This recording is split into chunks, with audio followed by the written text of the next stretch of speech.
በሰሙነ ሕማማት የስግደት ሳምንት ማማተብ ይቻላል አይቻልም? ማዕድ ላይ መባረክስ ይቻላል አይቻልም? የተከለከልናቸው ጸሎቶችስ አሉ ነው ወይስ ግዴታስ እንድንጸልያቸው የታዘዝናቸው ጸሎቶች አሉ?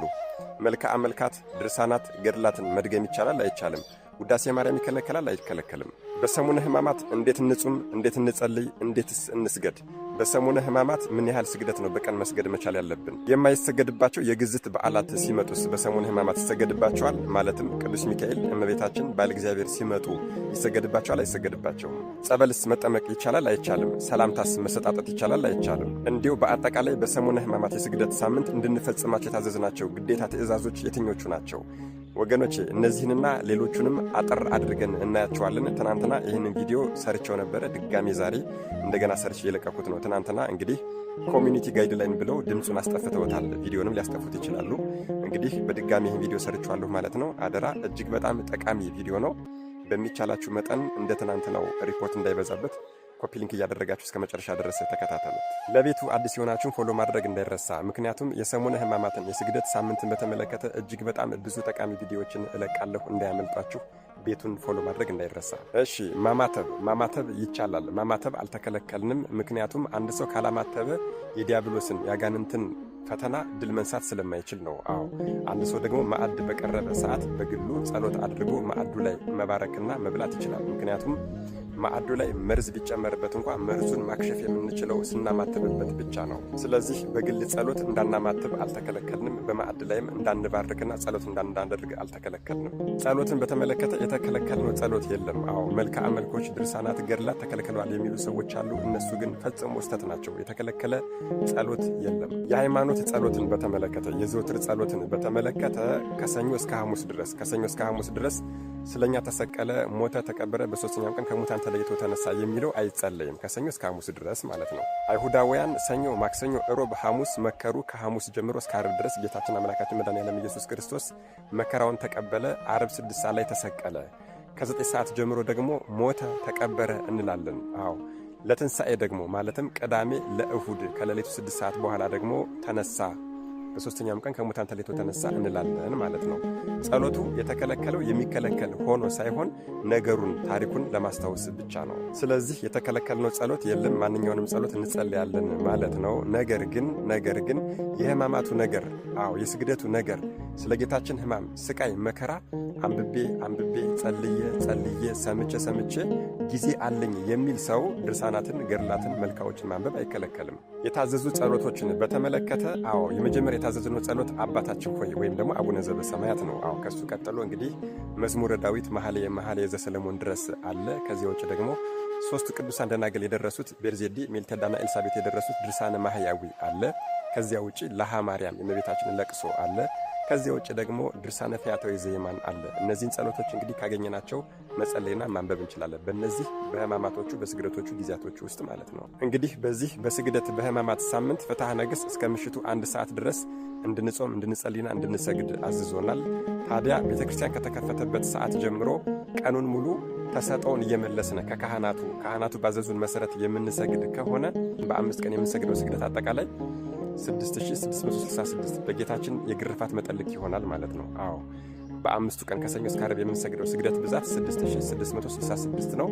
ይህንን ደግሞ ለ5 ቀን ስናካፍለው 1333 ይመጣል ማለት ነው። እንግዲህ ቤተ ክርስቲያን መሄድ ያልቻለ ሰው፣ በስደት ሀገር ያለ ሰው፣ በስራ ቦታ ያለ ሰው እንግዲህ ምን ያህል መስገድ ይጠበቅብኛል ብላችሁ የምጠይቁ ሰዎች መልሱ ይሄ ነው ማለት ነው።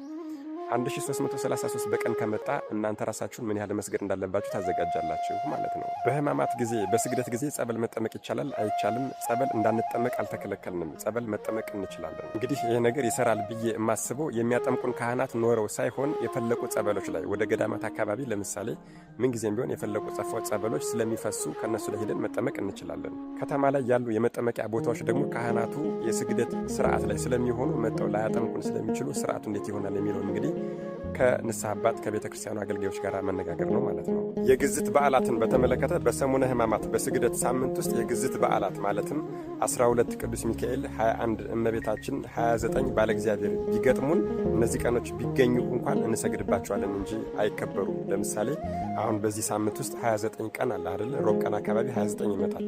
መጋቢት 29 ያውም ዓመታዊ ነው። ነገር ግን በስግደት ነው እንጂ የምናሳልፈው በዓሉን አናከብረውም ማለት ነው። ታቦት አይወጣም፣ ቅዳሴ አይኖርም።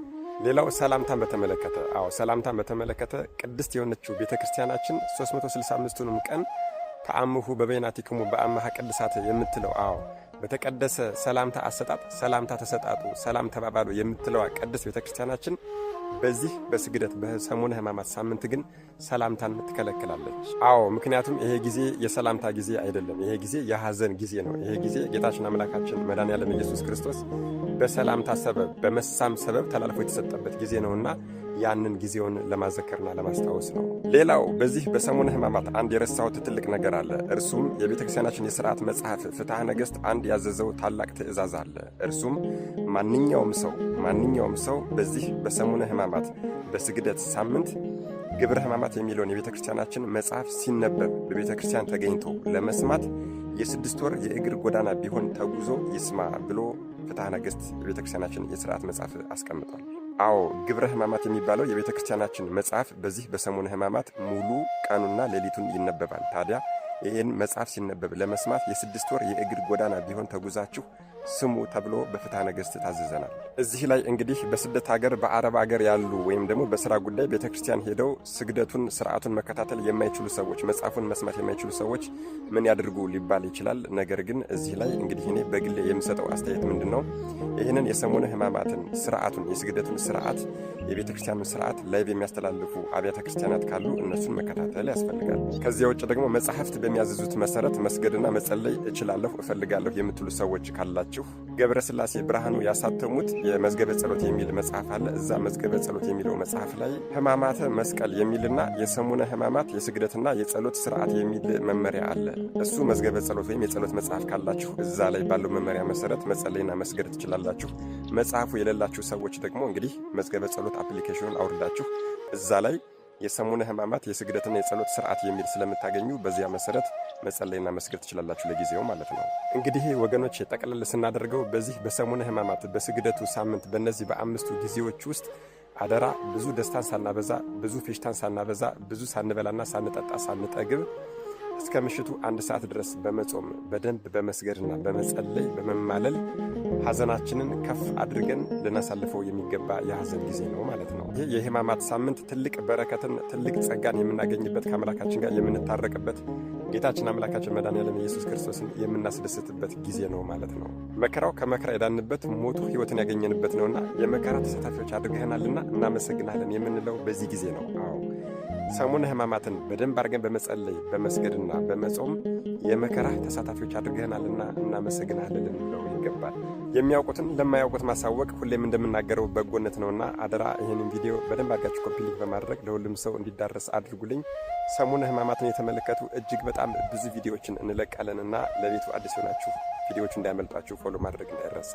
መድኃኔዓለም ኢየሱስ ክርስቶስ አስተዋይ ልቦናና ሰሚ ጆሮን ይስጠን። አሜን። ይቆያል።